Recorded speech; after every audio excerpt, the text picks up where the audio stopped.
Folks, the two gentlemen you see in front of you, Chuck Grassley and Lindsey Graham, are two wolves.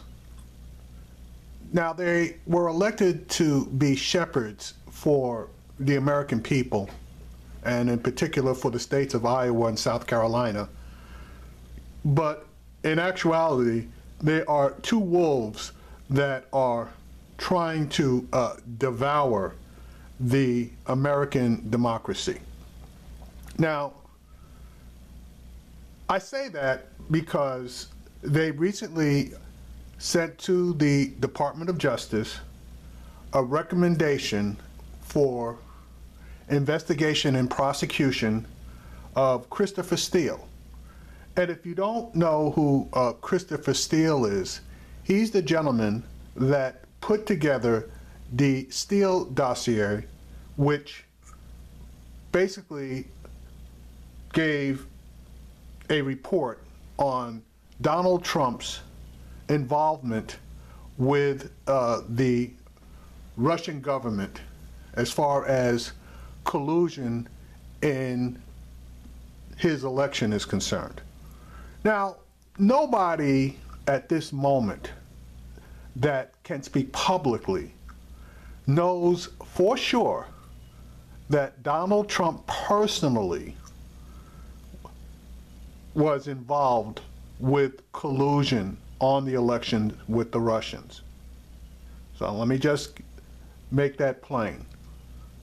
Now, there may be people who cannot speak who know for sure, and I'm talking about the Mueller as far as his investigation is concerned. So, with that being said, I'm wondering why these two gentlemen, and I use that term loosely, are more interested in going after the messenger rather than the person who potentially has involvement with the Russians and committed a crime. Now, Chuck Grassley has absolutely no, and I do mean no, validity as far as making any statement regarding Mr. Steele. I say that because Mr. Grassley is the chairman of the Senate Judiciary Committee, and during recent, and I mean recent within the last 30 to 60 days, his committee had a hearing, and the witness that they called was Fusion GPS, who is the company hired by Hillary Clinton, let's just make that plain, in order to get opposition or research done as far as Donald Trump and the Russians were concerned. Now, Fusion GPS did hire Christopher Steele and did pay for the work that he did. Now, Christopher Steele is a former MI6 spy for Great Britain with extensive contacts in Russia. He used his contacts, which, by the way, he did not pay for, in order to compile the dossier on Mr. Trump.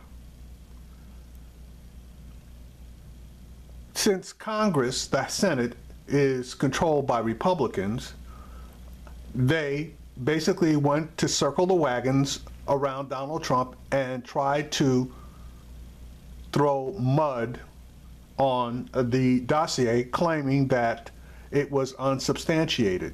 It was debunked. Well, that was not true. Our FBI received the documentation and went about confirming it. And they have confirmed some of the document. Now, how much that has been confirmed, I do not know, and no one publicly knows other than the people in the FBI and possibly on the judiciary committees of the Senate and the House. But it has been leaked that portions of that dossier have been confirmed. Now, Mr. Grassley decided that he was going to go after Fusion GPS, called them in. They gave testimony, sworn testimony to Congress, which, if they lied, is a violation of the law. And that testimony apparently was so damning that Mr. Grassley did not want to initially release it. Well, Mr. Grassley went back to his home state of Iowa and had a town hall meeting where one of his constituents asked him to release the document, and if he wouldn't release it, asked him why he would not release it. Well, Mr. Grassley, standing in front of his voters, was trapped. So what he said was that he didn't see any reason why that transcript of the testimony couldn't be released. Well, guess what, folks?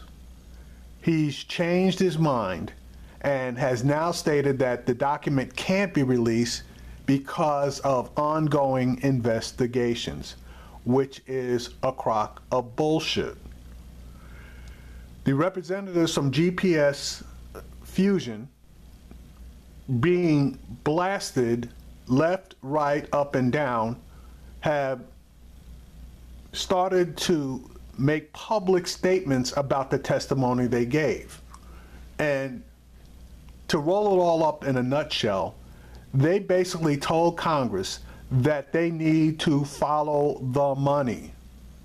They need to look into Donald Trump's financial transactions because he is in bed with the Russians, more than likely through being financed for his real estate operations and money laundering. And they gave specific instances that should be looked at. Well, guess what? Congress did decide to look at bank records, but the bank records that they decided to look at were the bank records of Fusion GPS, not the bank records for Donald Trump. So Mr. Grassley has absolutely zero credibility, as far as I'm concerned, in his dealing with this situation. Now, Mr. Graham, he's another piece of work. When he was running for the presidency, he called Donald Trump a kook. But now he is denigrating anyone that calls Donald Trump a kook. I wonder what happened, because senators such as Jeff Flake and Robert Corker are still calling Donald Trump a kook, even though they too have fallen in line, especially when it came to passing that recent tax bill.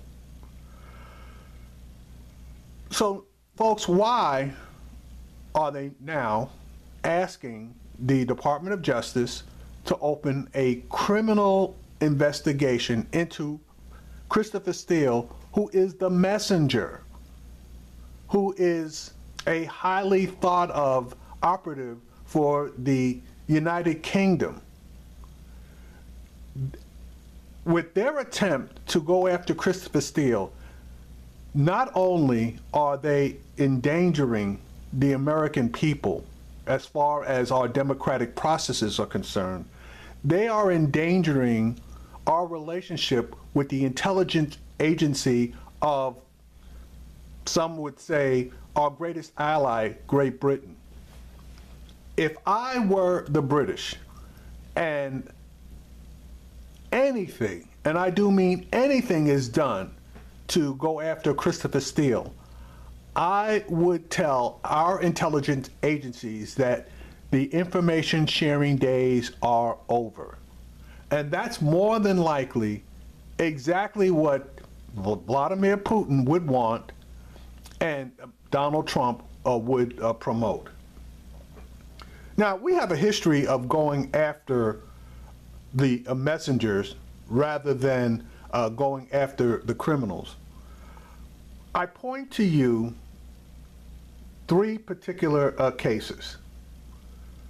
Let's start with the first one, Christopher Steele.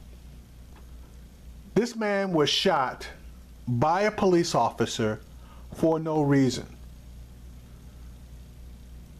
But they went after him trying to claim, number one, that he illegally possessed a firearm, which that was debunked, and a picture of his concealed carry license is available online.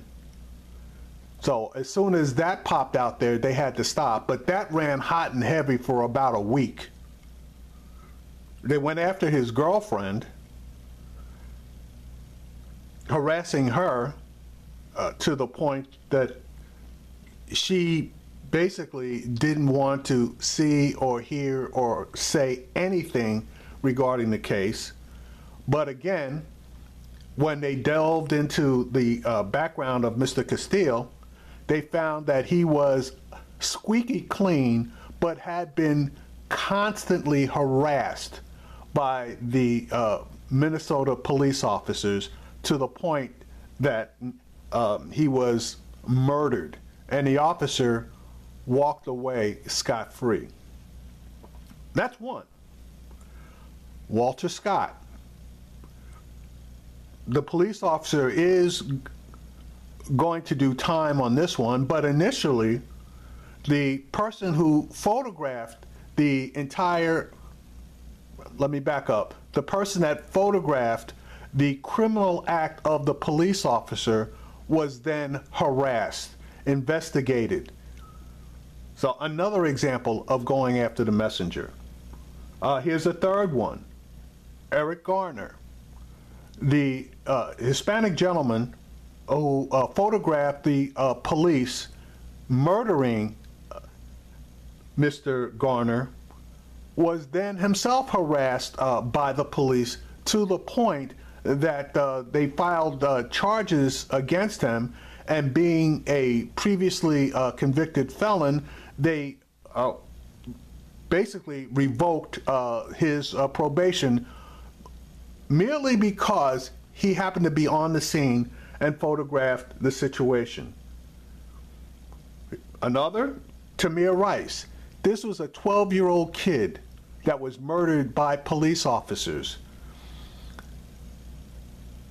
Instead of them going after the police officers, they decided to delve into his school records and also into his mother and father, none of which had anything to do with the police shooting that child. There are numerous other examples of the system, people in power, instead of rightfully going after the perpetrators of crimes, they decide that they're going to go after the victims and put the victims on trial rather than the criminals. So, folks, now you see what happens when you attempt to speak truth to power and the power doesn't like it. You become the enemy. You become the target. We need to get all of these guys out of here.